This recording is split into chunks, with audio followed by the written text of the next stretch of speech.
Right. So who were some of your earliest champions when starting Sisters Uptown Bookstore?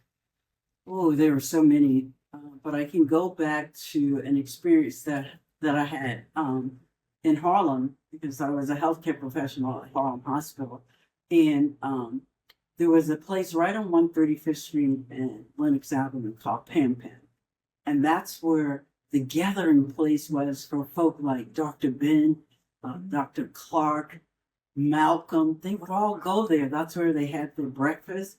And so those of us who worked over in the hospital, we were always trying to sneak over there and get our breakfast just so we could get in on the current events. But they were just profound, that history and current events that they would just exude that history during their conversations and while they were eating or whatever. We were just in amazement just to be in the presence of that. So I made sure when I opened, I had all of their books, everything they had written. That started our Black History and Cultural section. All of Dr. Clark, Dr. Ben, uh, Amos Wilson, Dr. Francis Crescent Wilson with the ISIS papers. All of those folk are all our heroes, my heroes. And so I built that section on that culture. What would you want to ask them if you could? How did they know way back when? Because those big books were written years ago. How did they know the course that existed then and still exists now?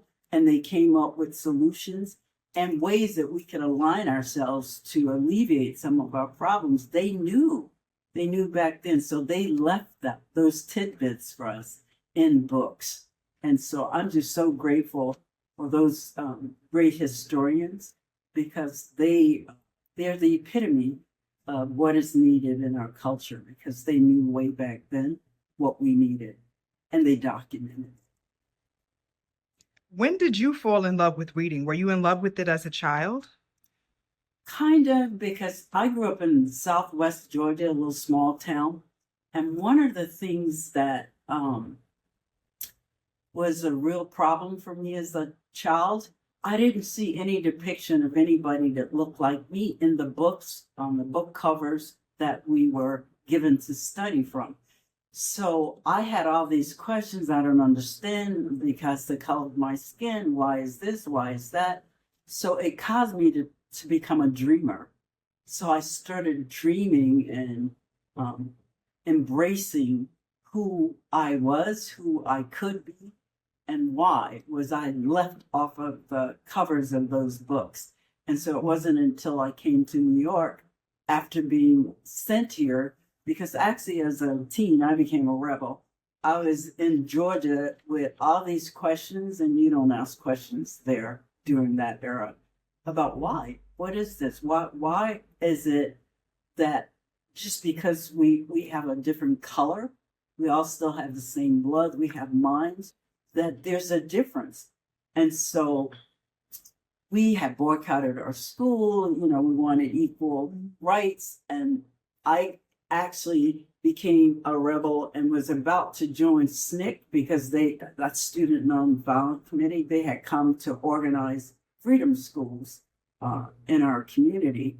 And so my grandparents thought that I needed to be sent north because I probably wouldn't live long there with the rebel that I had in me. And that's how I actually ended up in New York City as a young woman because I just didn't understand the South. Wow. So what was that shift like when you came here to New York? Oh my God, I thought I was in heaven. My dad lived in this community on 153rd between Amsterdam and Convent. And so I just ventured off in Harlem.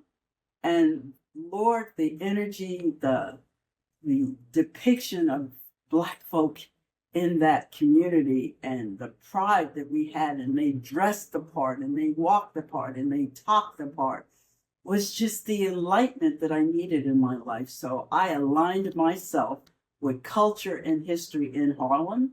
I became a Harlemite that was shipped from Georgia at an early age, and that started me on my quest for wanting to know more and more and more about who we are as a people. When you ever go back to Georgia, if you have, like, what is it like, and what's the response to you?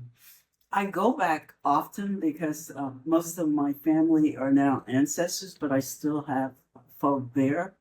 And so there's still an energy there um, that it resonates with my spirit, but in a different way. I don't know if that's ancestral energy that's still there. I think so, but it feels different to me now because I'm not there. I'm not a part of it. But I don't know what my soul's mission is if I'll ever return. But I definitely had difficulty returning there as a person to live there. Uh, I like going there because of the peace, the quiet, the connection back to nature. Because I like walking in the grass and having to hug a tree. So sometimes this concrete here in the city uh, poses a problem for me because I love nature. So I like going back there because of the stillness and the peace there. And then the energy of our ancestors. So I go there, but I don't know if I'll live there.